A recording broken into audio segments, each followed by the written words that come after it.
Hey everybody, this is Frank. Maybe you've wondered from time to time how do Frank and Dan make their show sound so great? And I've got something to say about that. We use really nice microphones. Something that we really wanted when we were first starting out were some nice professional microphones, and we finally bought them a number of years ago. We use Shure SM7Bs. Now, this might kind of sound like an ad, and you might be wondering why I'd be telling you this information. It's really just to set up the following, which is what you're about to hear is proof positive of just the level of skill involved in producing this show.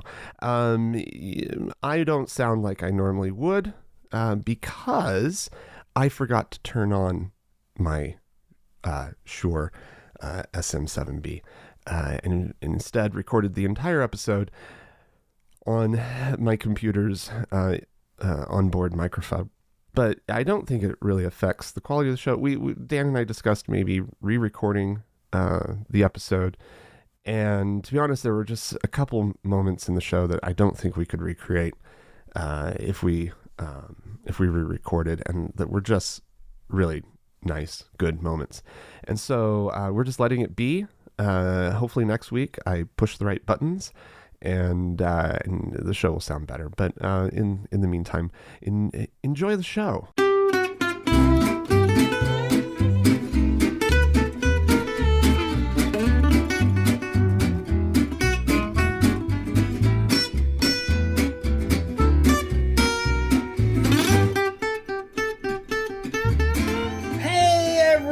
Buddy. Hi guys, well, from genuinely gorgeous Salt Lake City, Utah, it's Thank God I'm Atheist, the podcast. I'm Frank Feldman. And I'm Dan Beecher. And coming up on the show today, everyone, Josh Duggar. Oh, he's been up to no good. It's now 19 charges and counting. Oh God.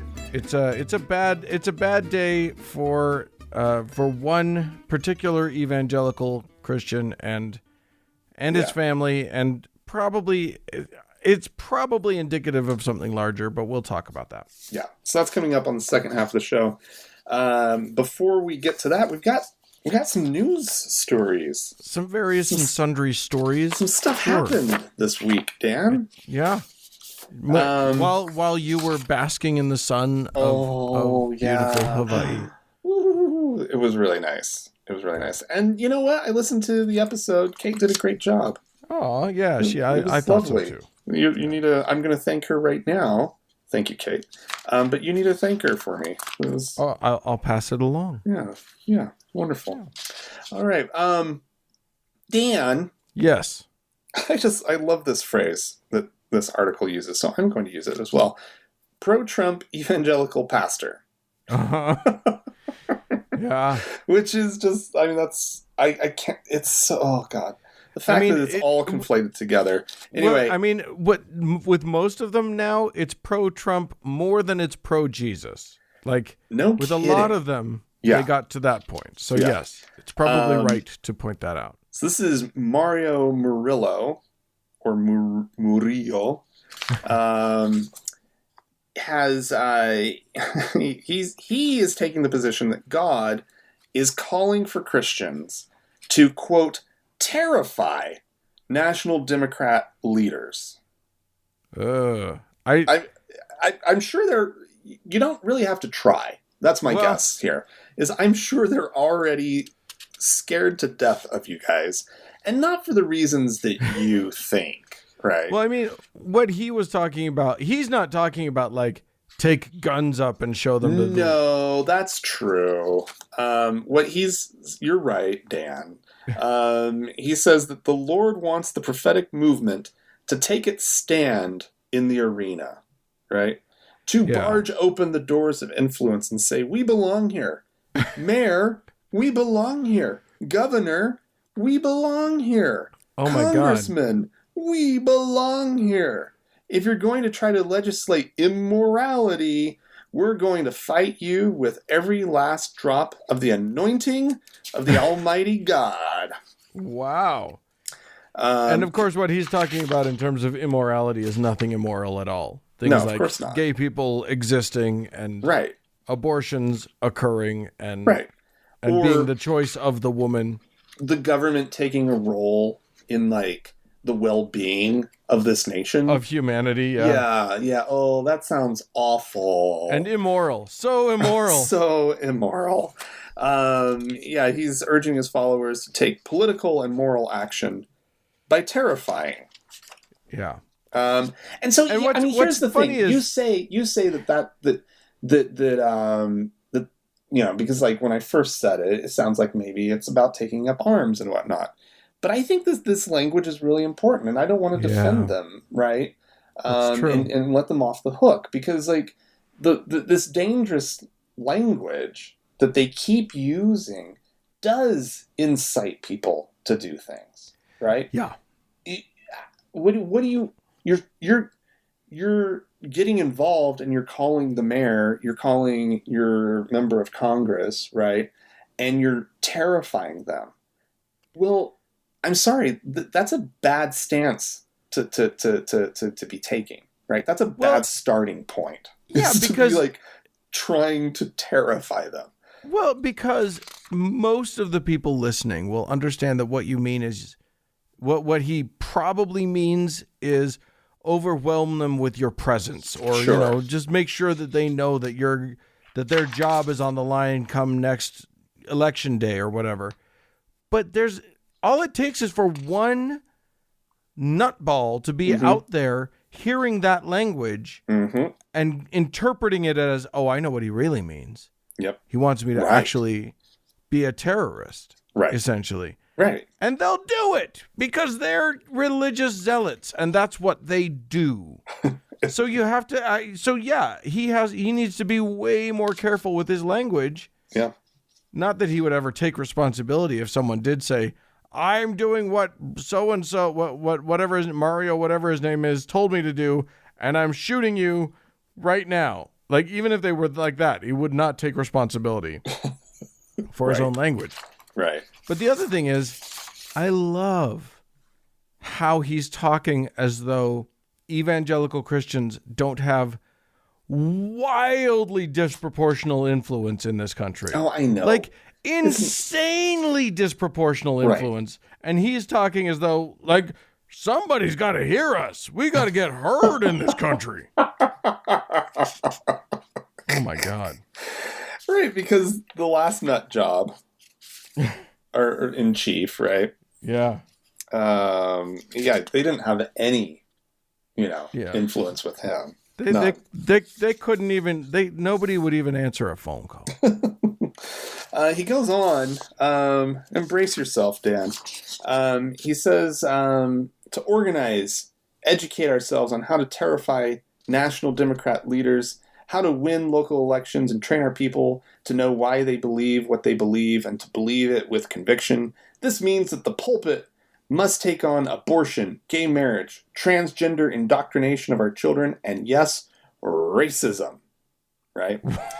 Because if we really want to get rid of racism... Wait, is he pro or anti? Because I'm confused on that one. No, he says, because if we really want to get rid of racism, we're not going to allow this artificial equality.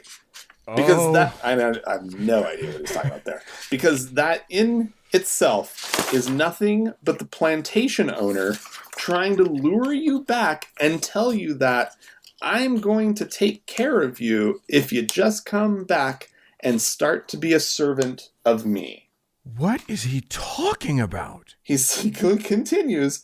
He says that Democrats were the party that invented the Ku Klux Klan, and so forth and so on. And all I would say is, yeah, what party belongs to the Ku Klux Klan? Right. Yeah, exactly. Right. Like I actually got into a dust up on Facebook with a guy just the last week because he was proudly proclaiming that, Republicans were the party of Lincoln and were the party of emancipating slaves, and they were the party that started the civil rights movement and blah blah blah. And I was like, yeah, except that, as we all know, Right. the parties flipped sides in the middle of the 20th century. So you can't take credit for that unless you're going to like also just denounce, like, yeah, the Republican Party was the progressive party back in, the late 1800s and early 20th century. Right. And now they're the regressive party. So you get one or the other. You can't have both. Right. Exactly. Oh my God. Well, it's, it really just gives them, carte blanche, right? Like, right. Like yes. well, sorry, right? Like, that's who we were. Now we can do whatever we want. Right. We were good. Look, our name was associated with something good. Therefore, you can't say that anything we do is bad. Folks, this is why Frank and I have been harping on this whole idea of us going out and trying to win and run for local political positions. This is what we're up against. There's a concerted effort on the other side. Yeah, and that's the point. They want to instill Jesus as president of the United States. So, and if they can't have Jesus, they'll take Donald Trump. Yeah, because the two are clearly just so close. Basically the same. Overall message, temperament. The midterm elections are going to be really important. We could lose the House of Representatives here in the States. I know. Now is the time to get fired up politically. It's not in a year. It's now. Yeah. No kidding. So get fired up. Get out there. Get engaged in politics. Right meow. Right meow. Meow. All right. Speaking of politics. That was 3 meows, by the way. That was 3 whole meows. That's how important this is, you guys. I am going to talk about some political things that happened. Some people who are fired up about politics. And this, normally, I've seen plenty of things where, atheists get up and do the quote-unquote invocation at some local political meeting. Mm-hmm. A county commission meeting, or a city meeting or whatever. And normally, I think that's nice, and I think it's interesting to do. I support it, but it usually isn't something that I consider for the show. But then in my Twitter feed in one day, the same thing happened twice. Both in Florida. So the first time, it was a Florida City Council meeting, or the City Council in Oviedo, Florida, and a secular person got up to give someone from the Central Florida Free Thought community, I think, decided to step up and give the invocation, gave a nice little talk, mentioned, you just sort of, and usually it's not presented as a prayer because we don't pray. Right. It was just, let's remember that we are here to serve in the best interests of all citizens of the city, not just for those like us, and that sort of thing. Right. Okay. A very nice thing, reminding, there's another quote. This evening and at every meeting in this sacred yet secular chamber, let's find as many ways as possible to make all feel welcome. I don't know how you can object to that. However, I'm sure some Christians find a way. They always find a way. And one of the city council members, one Judith Dolores Smith, immediately after asked for the floor and gave a prayer, a proper Christian prayer. Basically was like, let's just erase whatever he said, and make sure that we get Jesus in this place. She might as well have gotten out her sage and started smudging. Right? There's some bad vibes in here. I mean, a non-Jesus person said words. Oh no.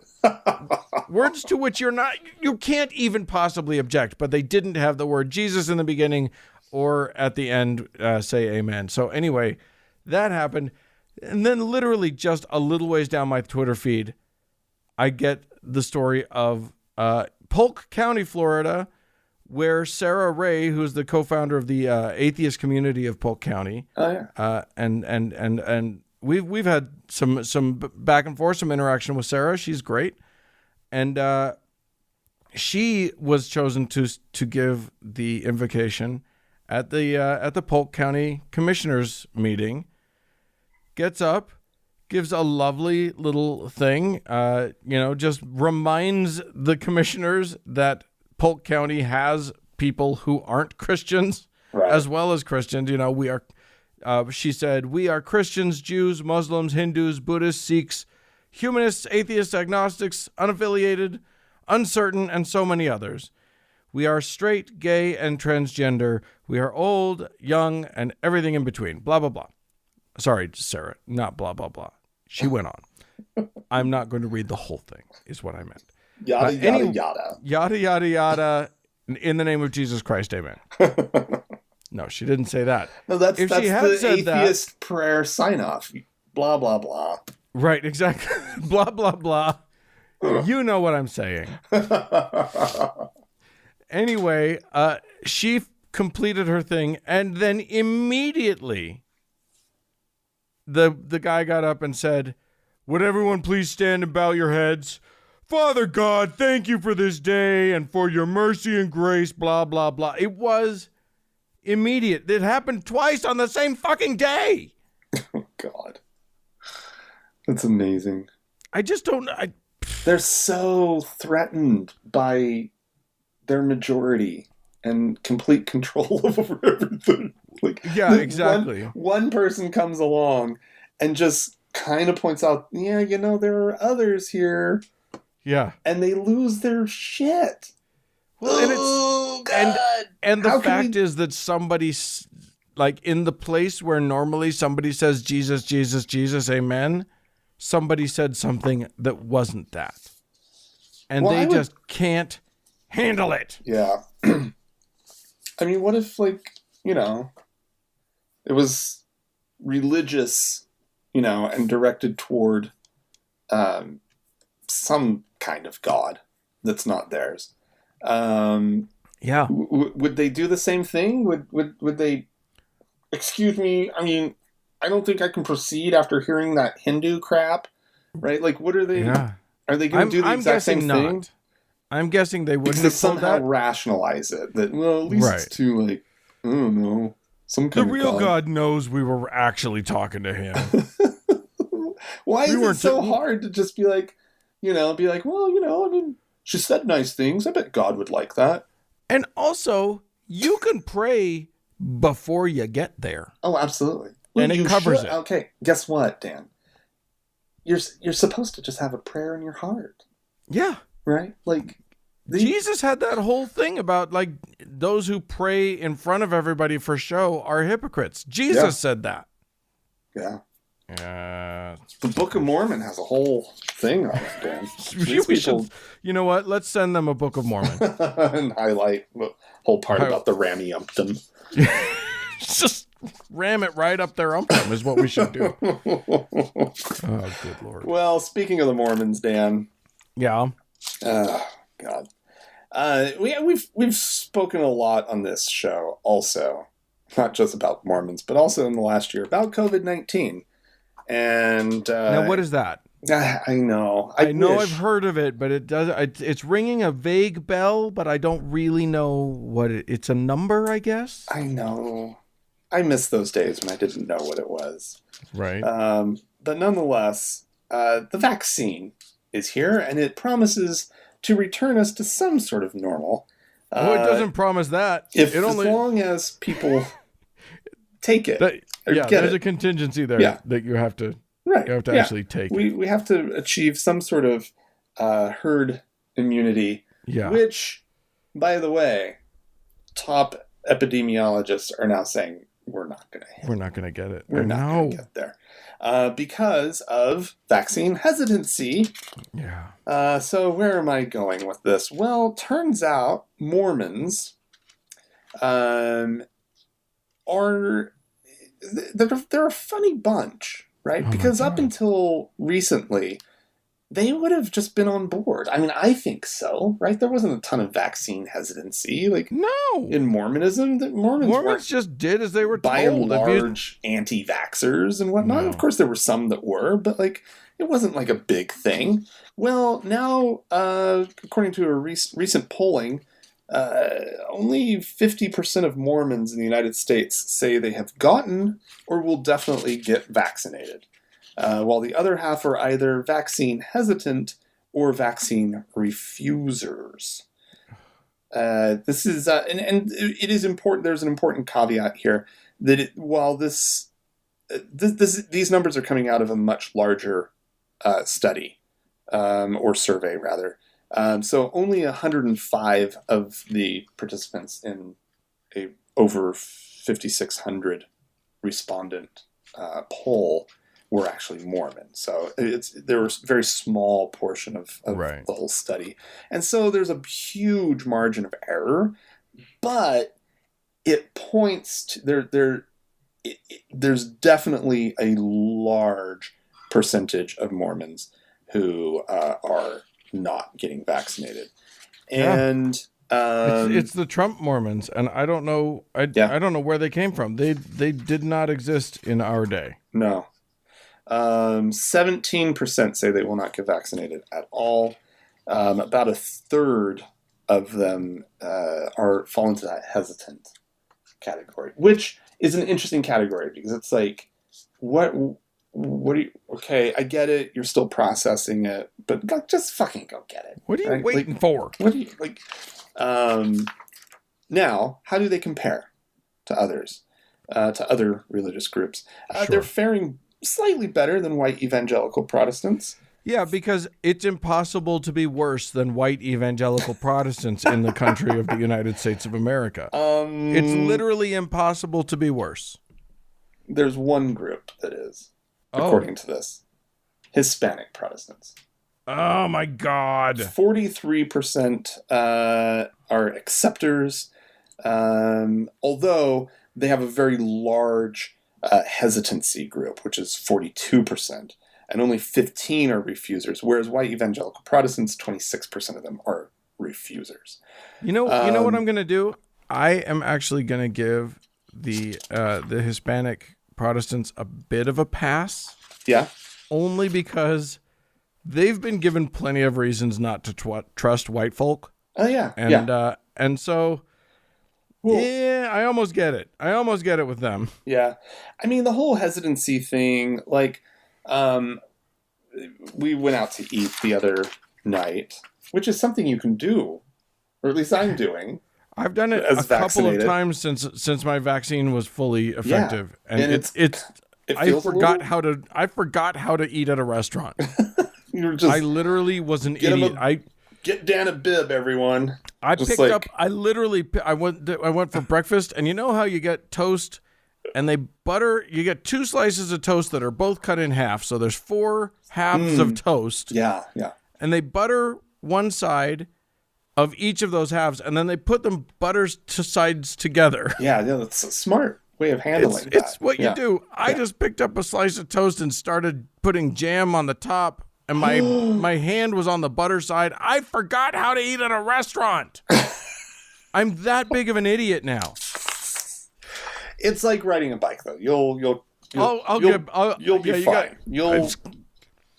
I got a little butter on my hand. It's not a big deal. Old butter hands. That's old me. Butter hands, Beecher.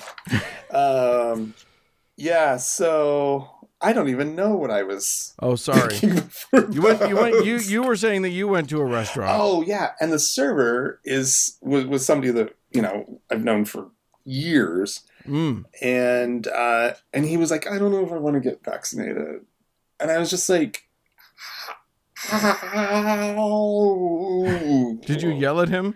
I shouted back. I'm like, oh, no, you have to. Right. Yeah.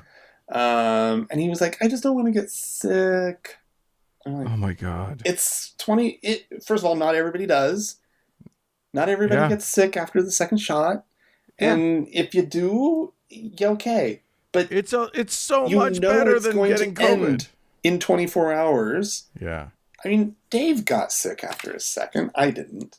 And he was he was sick. And so, I mean, it's a thing, but that cannot be a reason, right? No.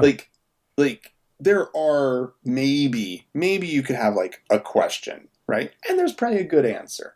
But that one, I'm just like, get over yourself. Like, that's what you're Yeah. worried about? Just get it. Yeah. Oh, golly gee. Here's the nice thing though. The good news about vaccine hesitancy is that it can be overcome. Yeah. And my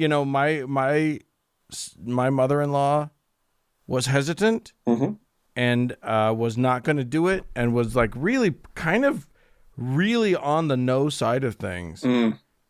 And then the Mormon prophet said that he did it, and was encouraging it, not in the no uncertain terms that he should have done it.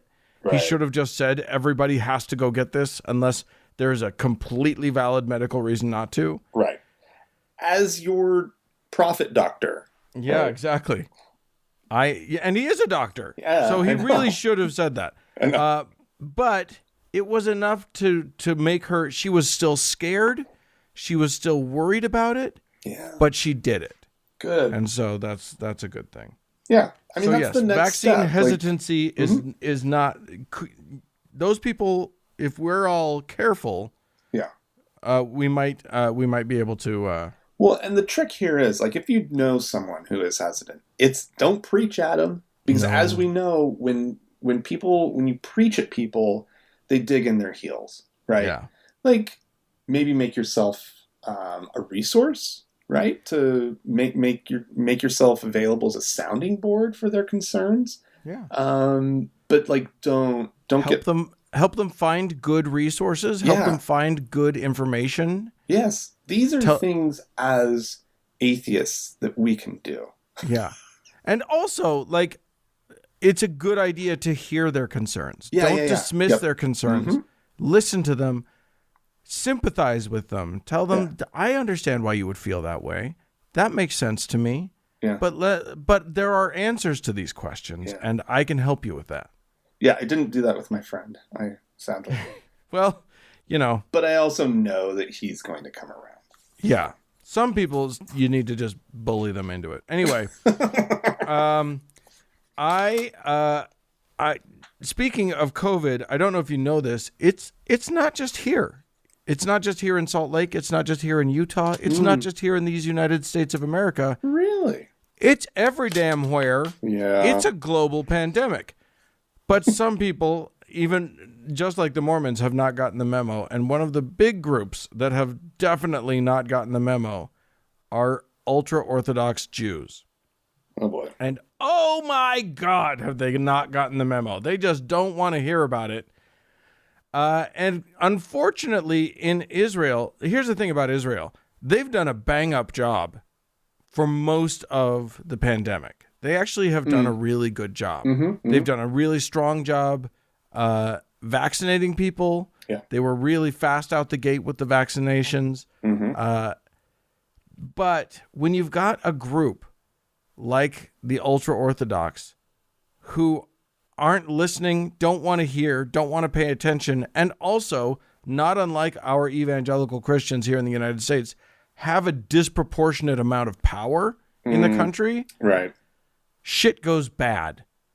And shit went real bad, not just because of COVID. This actually isn't a COVID story, except that there are restrictions in place in Israel. You're not supposed to have a gathering of over, I think it's 500 people at a time. Yeah. What? You can have as many as 500 people at a gathering. And you would think... Wait, no. That doesn't make any sense. You can have up to 500 people? I mean, you might as well just, throw a music festival at that point. Oh, hang on to your shorts. No. You do not know what's coming around this corner. Because I really don't know. Okay. Because this last week was, I can't believe you didn't catch this story. I'm almost. I heard something happened, but I didn't. I was kind of on vacation, and then when I got back, I kind of just kept ignoring things for a while. So it was a celebration. It was a Jewish holiday. Okay. Lag BaOmer, which sounds like it sounds more Scottish to me than Jewish. Okay. Lag BaOmer. Anyway, apparently this is a festival that they didn't have last year because of COVID, and this year they wanted to do it up real nice. And because they have so much power, the ultra orthodox in the country, Prime Minister Netanyahu basically owes all of his power to them. Like he has to pander to them, and he allowed this to go forward. Oh boy. Well, yeah, they beat 500 people by a little bit. Over 100,000 people. Excuse me? Showed up to this event. Over 100,000 people. Burning Man is like 60,000. Correct. What is this festival? Is near Galilee. I think it's a place called Mount Meron. Oh my God. And listen, officials have been warning everybody that this is an unsafe number of people for this area for a long time. Right. Officials have been like, their reports have been issued and whatever. When you get this many people packed into a small area, bad things are going to happen. Yeah. Well, as everybody's exiting, you can't stop the flow of that many people. Oh, right. And they're coming down through this little, very, it all funnels down through a very narrow passageway coming down the mountain, and somebody slipped. Oh, no. And then a few other people fell, and it was basically a human avalanche. It was a stampede of people. My God. It injured at least 150. Wow. Killed 45 people. Holy crap. Oh my God. It's devastating. It is devastating. And you guys, you don't have to have this celebration. Yeah. No amount of like being excited and it's one of those stupid things where, I don't even know what it's celebrating. I did look it up, but I don't remember what it is. It's celebrating something stupid. It doesn't matter. It's something that happened 2,000 years ago, right. Or, 5,000 years ago or whatever. It was the end of a plague. That's what it was. It was the end of a plague. Guess what? You're trying to get to the end of a plague now, and you just killed 45 people because of it. Well, because how many people caught COVID in the meantime? Well, that's the other thing. Yeah. Probably a bunch. Yeah. Oh my God. So yeah, what a hell of a way to celebrate the end of a plague. And it's devastating. People, I've read accounts of people looking for their children because it was men, women, and children. People didn't know. Yeah. Just a devastating thing that so did not have to happen. Just like you literally, but these ultra Orthodox especially will not be told rules. They will not, especially in really Israel. Stubborn. Yeah. You can't tell them anything. Yeah. So there you go. That happened. Oh my God. Well, I don't know the right segue from that story to this story. Well, I just wanted to make sure that I ruined that for you. No, because it's about Germany and anti-Semitism.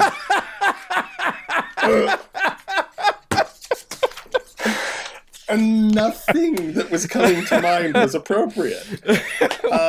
Well, speaking of Jews. Yeah, there's no good. I I left you no way to get through good that. segue, Dan. Oh my God. Yeah. Okay, everybody, we're shifting gears here. You know who hates those Jews more than you do, Dan? I don't hate Jews. Can I just be clear about that? Oh my God. All right, Germany. Dateline Germany. Yeah.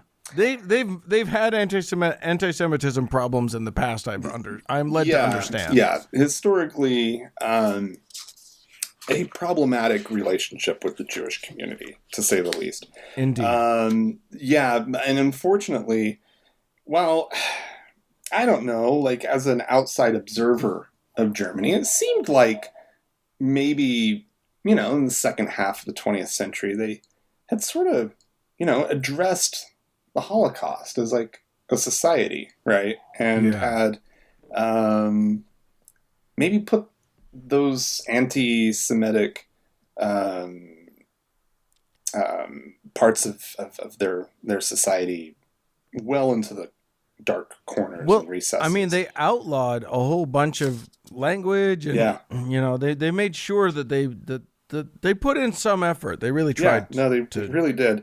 And now it's the 2020s, and they've been seeing an uptick in anti-Semitic crimes, and specifically to 2020, there was an increase of 15% over 2019, which is alarming to say the least. That means that there were over 2,300 total incidents, and 94.6 of those were committed by a far right suspect, right? Yeah. And because this article that I'm getting these numbers out of is really looking at the rise of the far right in Germany, and neo-Nazis. Right. That's what they are. And it's really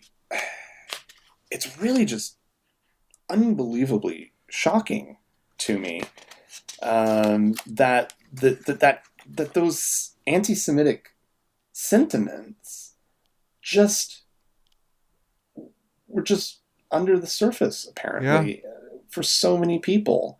And I don't know how, who's perpetuating cares? it? Yeah, exactly. And I mean, clearly, people were going to school and learning or not learning the same lessons as everybody Right. else, But hearing them and going home, and parents had to be perpetuating these horrible ideas. Yeah. And must have been doing Holocaust apologetics.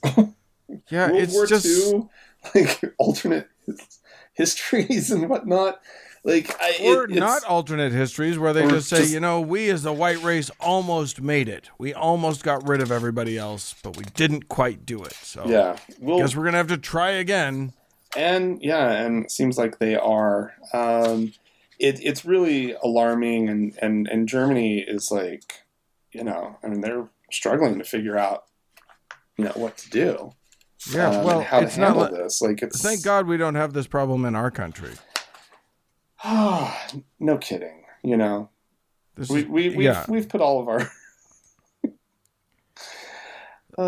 Listen, German listeners, let me just give you a little bit of advice. I know you guys have a lot of experience dealing with these people, but I'll just say from our perspective, don't let them elect a president.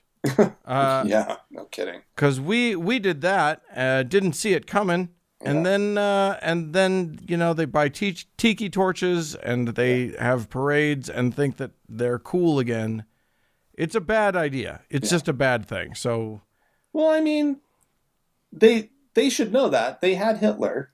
I know, but everybody seems to forget everything. So there you go. I just. What I find, and I'm not leaning too far into it, but Isn't it weird that the 21st century seems to be following the 20th century's pattern? Right? It's like pandemic right about the same time. It's pretty scary, an economy actually. that is burning really hot. Yeah. Who knows what's going to happen at the end of that? And then like the rise of like fascism and hey, what the fuck? We know what happens. Well, history doesn't repeat, but it rhymes. Yeah, So, exactly. We're rhyming. Well, I'm going to end on a really stupid note. That's what we need. We need a little dumb in our lives right now. Okay. So I'm going to talk about disgraced and fallen from grace former president of Liberty University, Jerry Falwell Jr. God, he comes up on this show a lot. Because he is amazing. I love this guy. This is, for anyone who doesn't recall, let's just rewind the clock a little bit and remember that the thing that, the straw that finally broke the camel's back for Liberty University, the university that his father founded. Right. So it's not a small thing to kick him out. But the straw that broke the camel's back was an image that he posted willingly on his Instagram account of him and a young woman.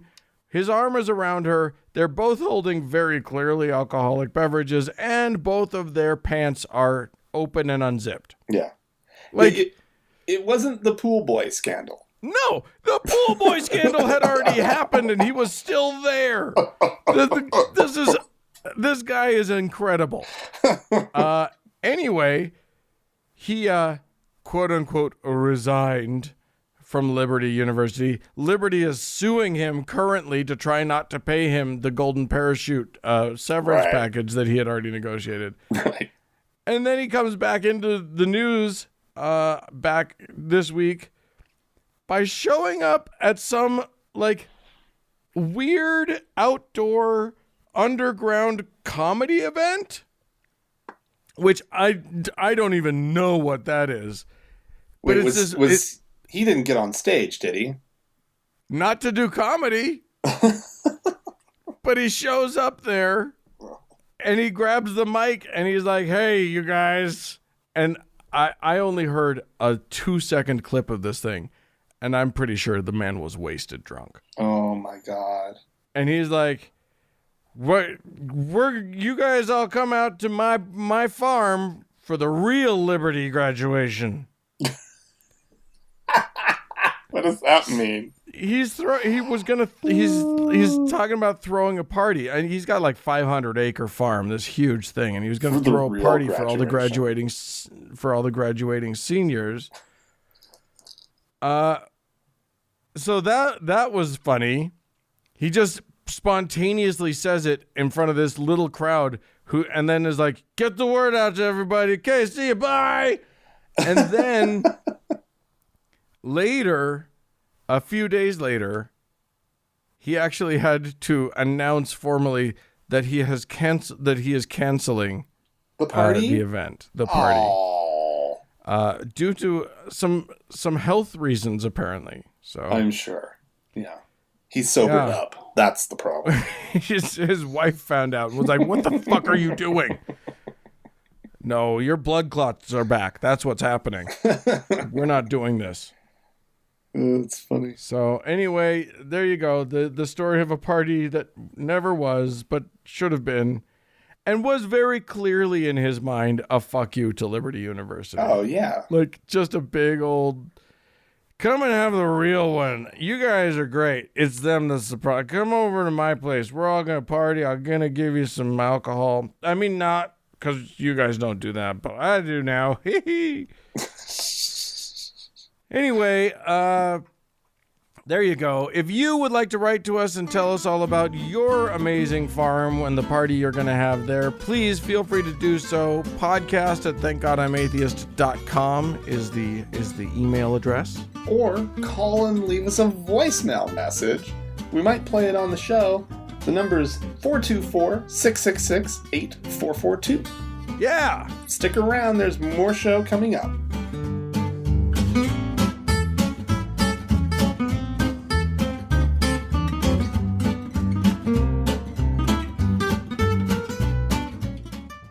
Hey, Dan. Oh, yeah. Do you know what I really dislike in this world? I mean, that list doesn't seem to me to be small. But there's a lot of things you dislike. There's a lot that I don't dislike. But for this moment, it's stupid people. we got plenty of those. There's an almost unending supply of them. They just flow through our lives. But I can give you a stupid person. You want a stupid person? I'll give you a stupid person. Okay. All right. So why don't we go with Rick Wiles? We've definitely had him, heard his voice on the show before. This is a guy who is on the wrong side of every issue in the world. And just happy as a clam. And so judgmental about everybody. As all hell. So is good and decent. Let's hear him be wrong about something. Cool. I am not going to be vaccinated. I join you in that. I'm going to be one of the survivors. I'm going to survive the genocide. I am not going to allow the COVID maniacs to convince me to be vaccinated or vaccinate me against my will. I know what I'm reading. I know what I'm seeing. There is a mass death campaign underway right now. And I don't care what people, they can write any article they want to write about me. They can do everything they can to deplatform me. I'm going to survive a global genocide. The only good thing that will come out of this is a lot of stupid people will be killed off. That's the only good thing. That's the good thing. That's the good thing. God, this guy. Holy shit, man. We were just talking about stupid people and how at least we weren't calling for their deaths. Yeah, no, they just bug me. That's how we know that we're still one up, morally speaking, on Rick Wiles, which isn't hard to be. Like, basically, if you're not at least one up on Rick Wiles on any front, you pretty much pick a front, you should be very, very worried. Yeah. No, wow. He is I know what I've been seeing. I know what I've been reading. Right?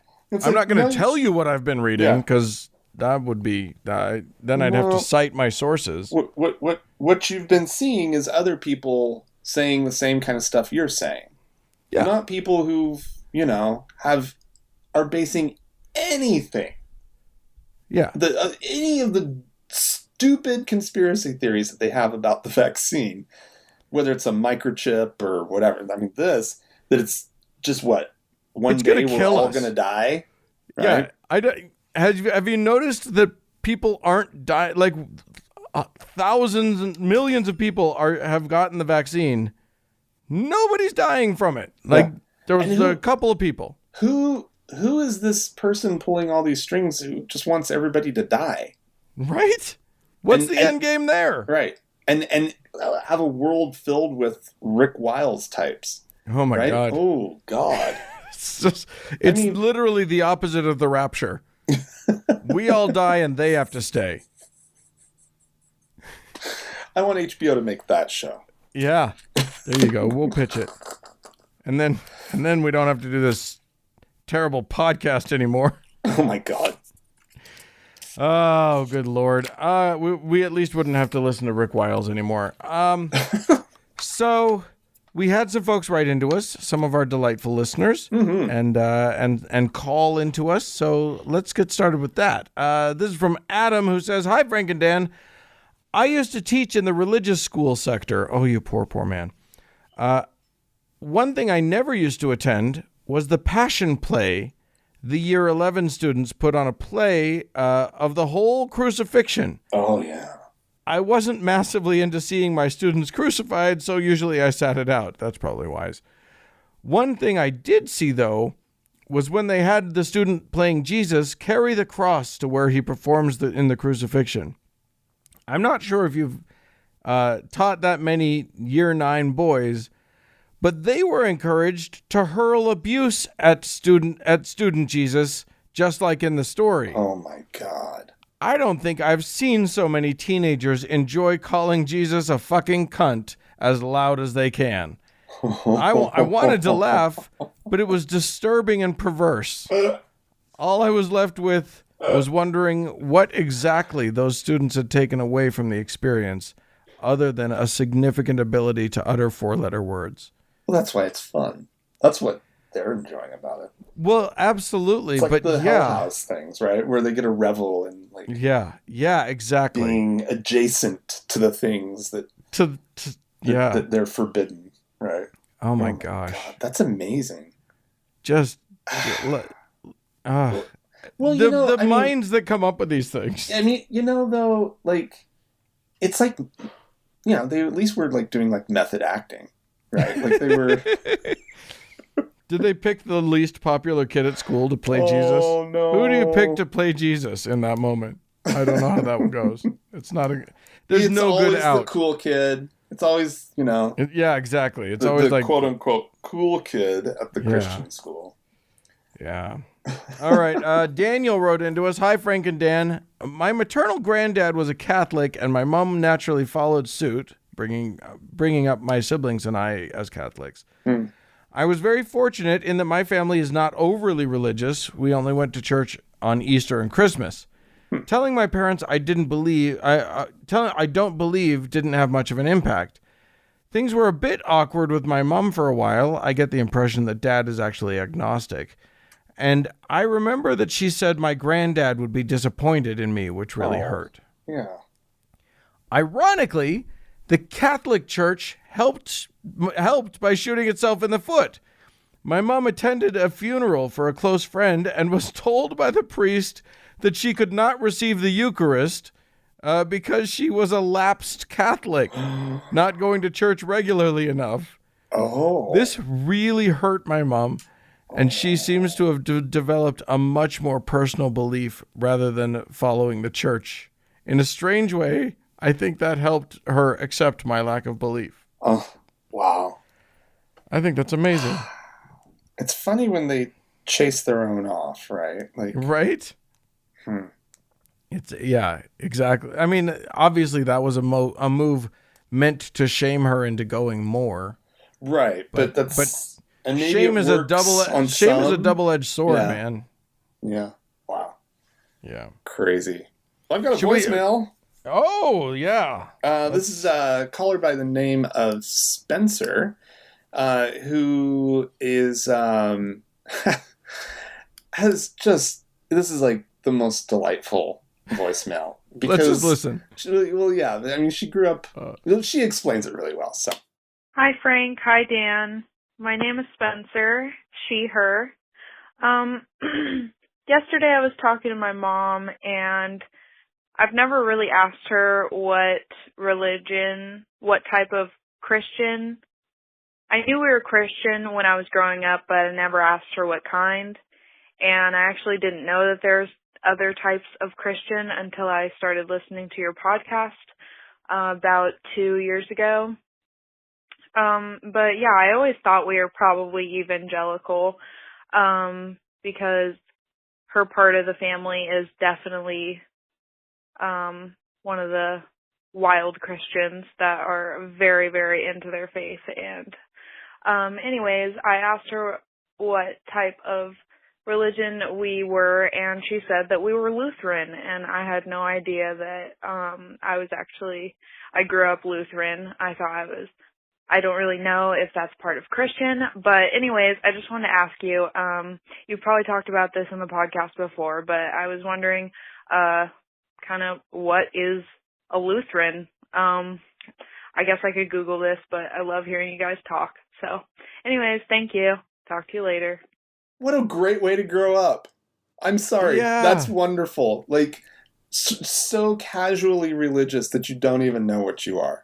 Oh my God, you can't understand how foreign that is to a Mormon. To former Mormons, like, that thought is unbelievable. I know. It's just like, it doesn't even like register in my brain doesn't know what to do with the thought that like, oh, I'm Christian. What kind of Christian? I don't know. Christian, right? What, Turns out I'm a Lutheran. Who knew?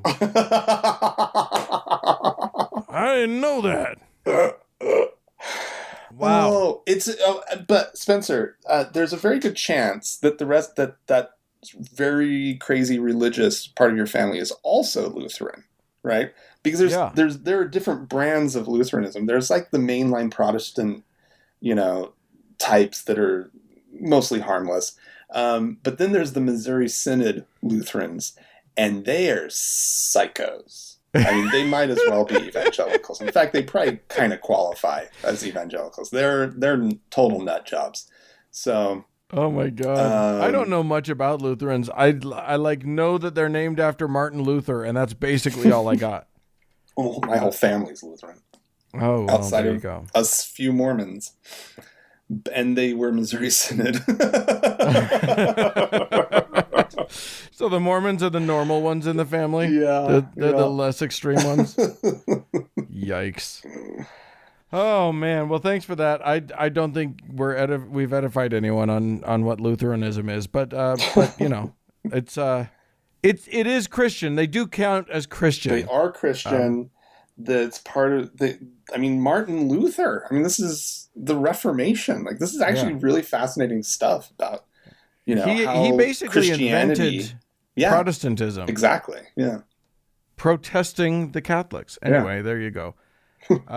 So we had some folks donate to us. We didn't get around to talking about it last week because you were gone. Oh. So I'm going to start us off. Okay. And this is one we missed, I think, a couple weeks ago. That's my fault. But Tiffany has donated to us, and she did a one-time donation on PayPal. I'm going to say that she is a priest. Nice. So peace be upon you and all the things that go along with your new priesthood. Please enjoy that gift from us. And who else are we going to confer some magic powers on? Who have we sold some priesthoods to? Yeah. Well, it's actually a 2-week mega list. So we're going to power through this. Let's get it. We have 3 new deacons. We have Stephen, Nicola, and where I lost the other one. Oh, Joseph Smith, founder, elder, but not too cheap to chip in for more. Okay. Yeah, fun. Nice. Thank you.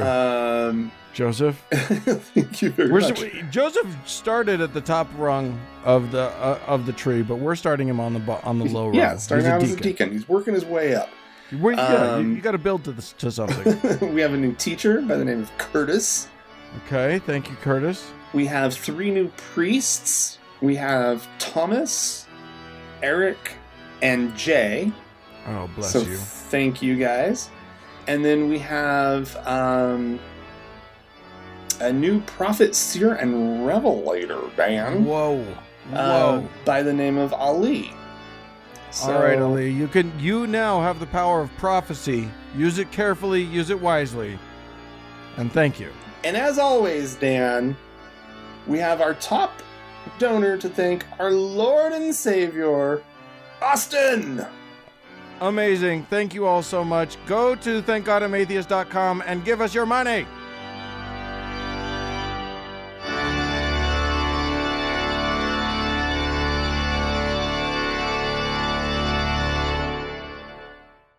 Dan. Yeah.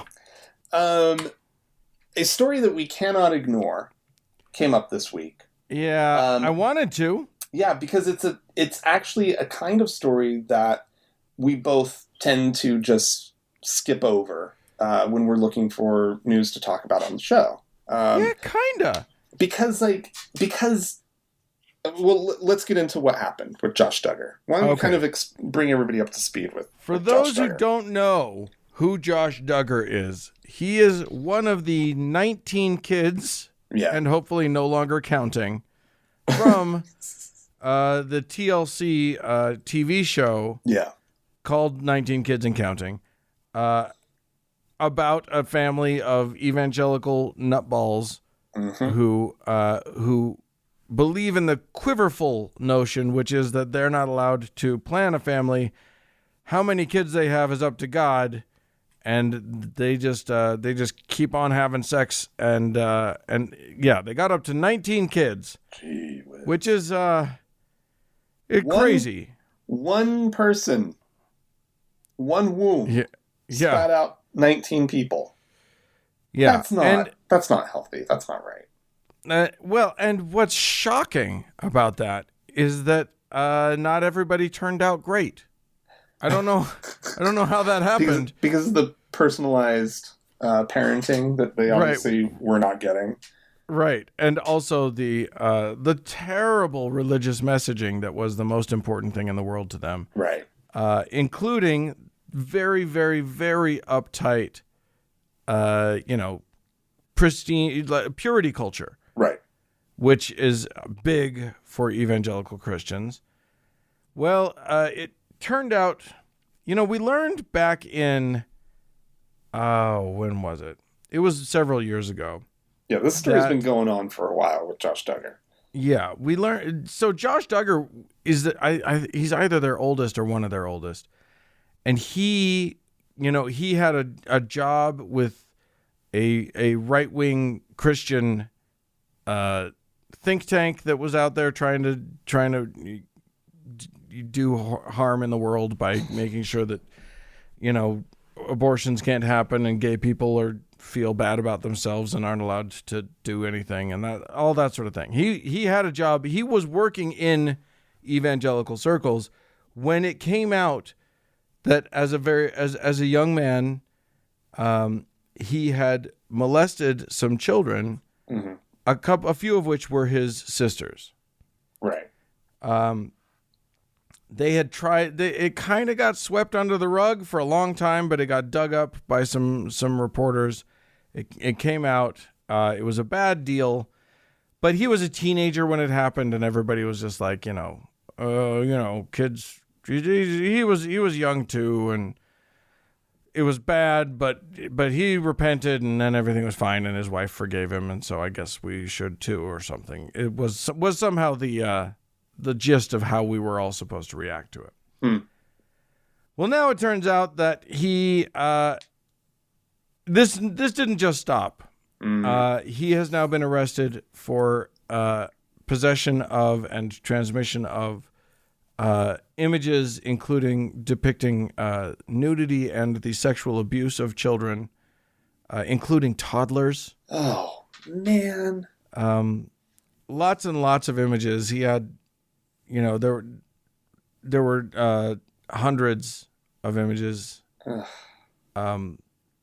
And it was so there you go. That's the story. Right. He's facing those charges now.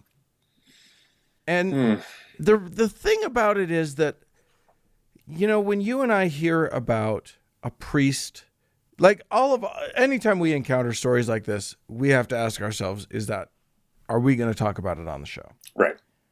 And most of the time, my answer is no, I don't want to. Because to be honest, like if this was a topic that every time it came up, we'd be talking about it on every single fucking episode. Yeah. Because there's a new story every week about some pastor who, was caught with kiddie porn, or somebody who molested somebody, or somebody who like the list of these people, right? Yeah. Of these people who've set themselves up into these positions to be trusted figures in their community, right? And then they just abuse the trust.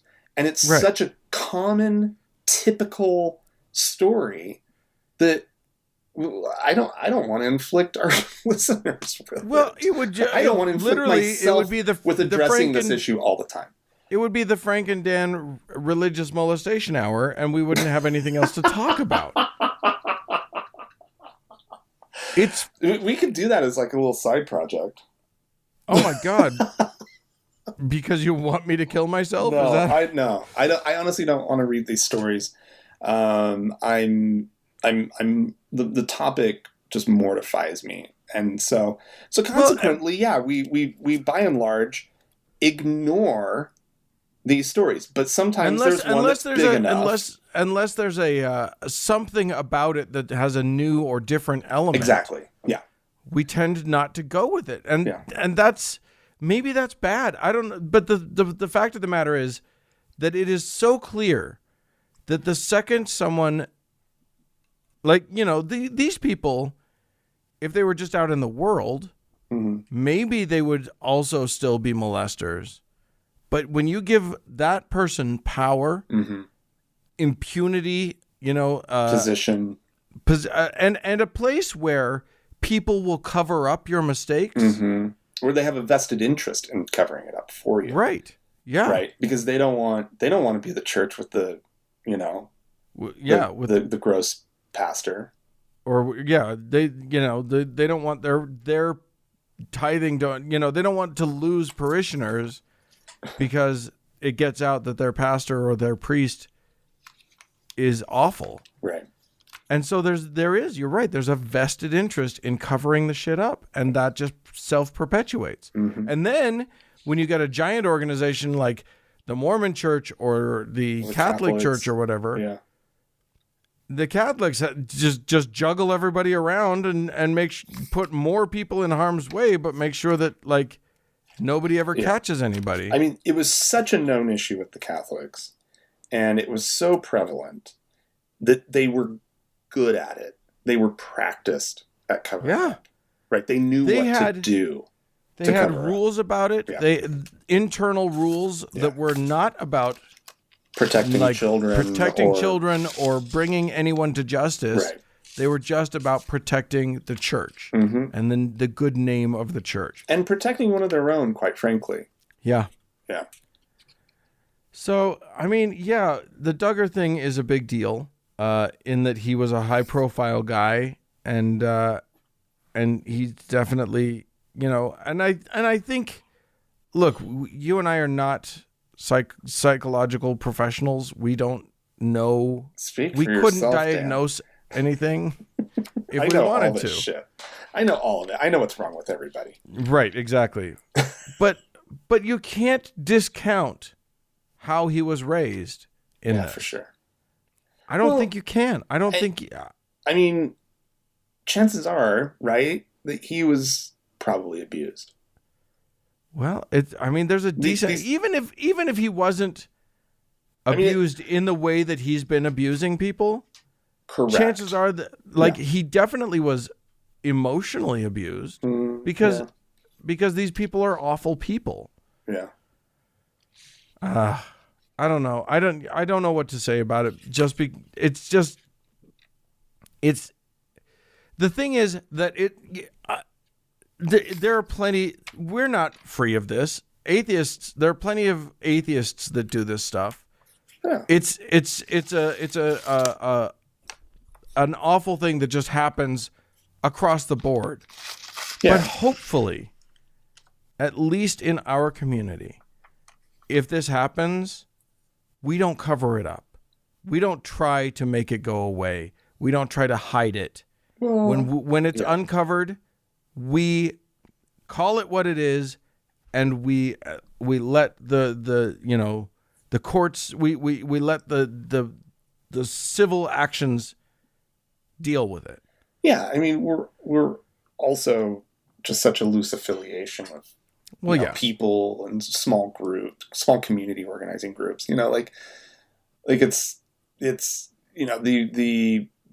The system just isn't there for it, right?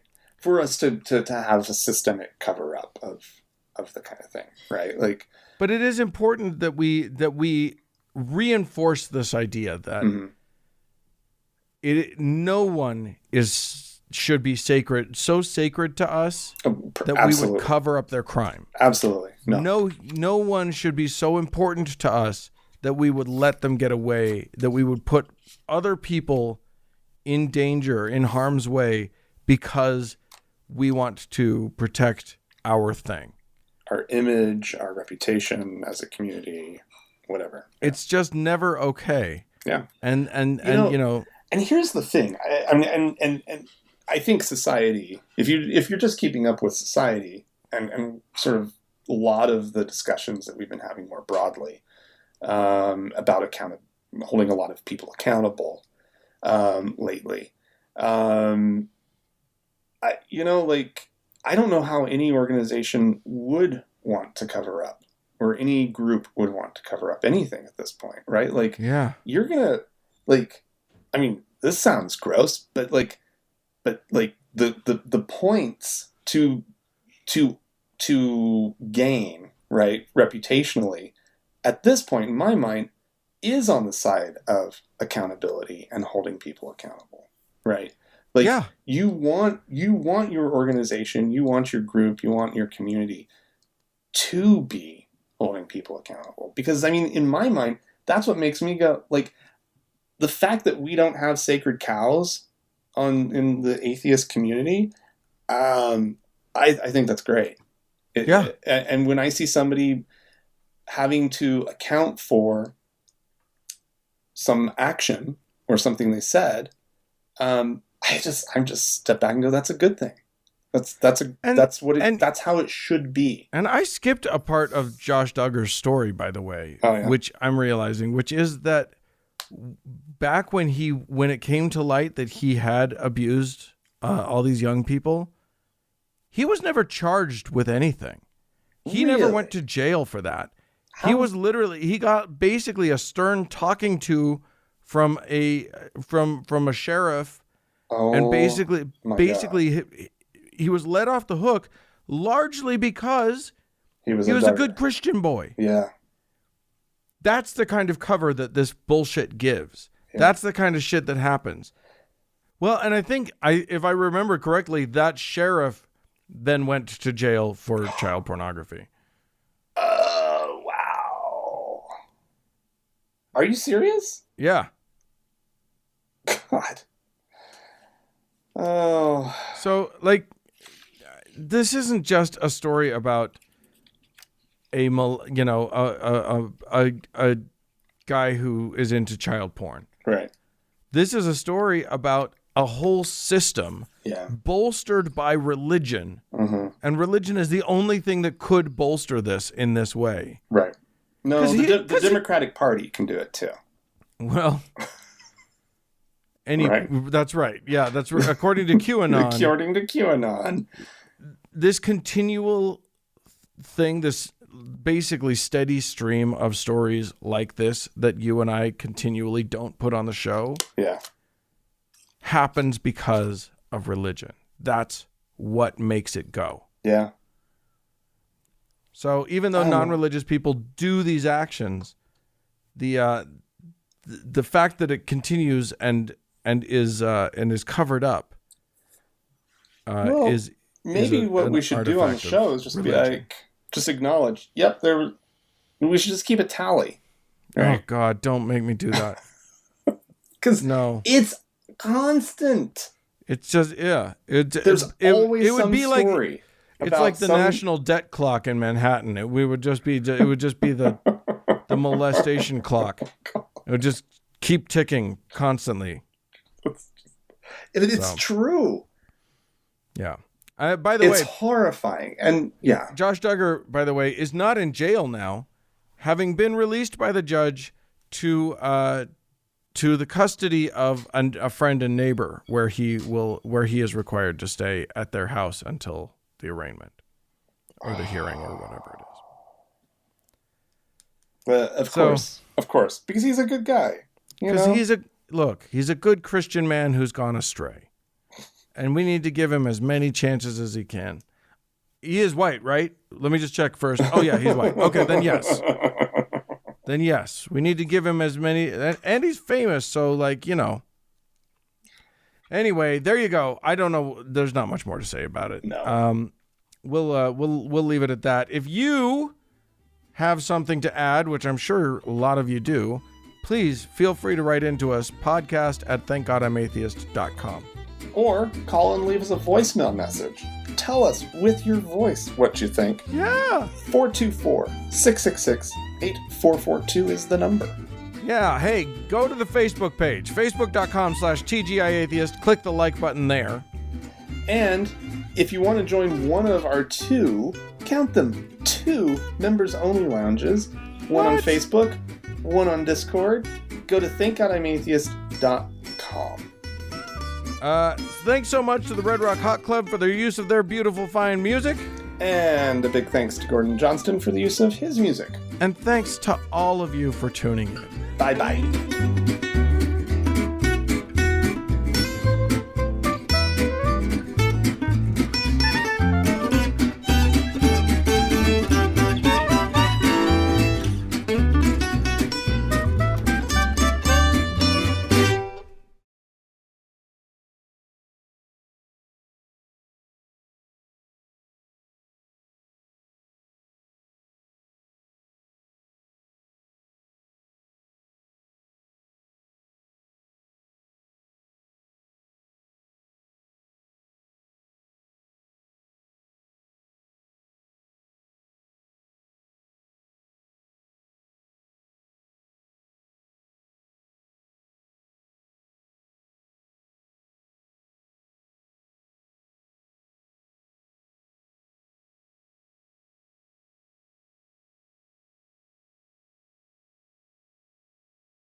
Hey everybody, this is Frank.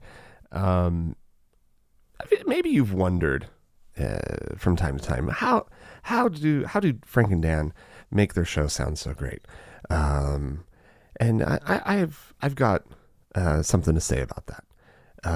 We use really nice microphones. Something that we really wanted when we were first starting out were some nice professional microphones, and we finally bought them a number of years ago. We use Shure SM7Bs. Now, this might kind of sound like an ad, and you might be wondering why I'd be telling you this information. It's really just to set up the following, which is, after going on 10 years of podcasting excellence, I feel like we've really dialed in the sound of the show, and there's a certain level of professionalism that we might project, even if it's not really accurate. And I think this is proof. What you're about to hear is proof positive of just the level of skill involved in producing this show. I don't sound like I normally would. Because I forgot to turn on my Shure SM7B and instead recorded the entire episode on my computer's onboard microphone. And if you've been listening to public media or radio in general over the course of the pandemic. I sound a lot like most anybody on the radio right now on this episode. But it is mildly embarrassing. But I don't think it really affects the quality of the show. Dan and I discussed maybe re-recording the episode. And to be honest, there were just a couple moments in the show that I don't think we could recreate if we re-recorded, and that were just really nice, good moments. And so we're just letting it be. Hopefully next week I push the right buttons and the show will sound better. But in the meantime, enjoy the show.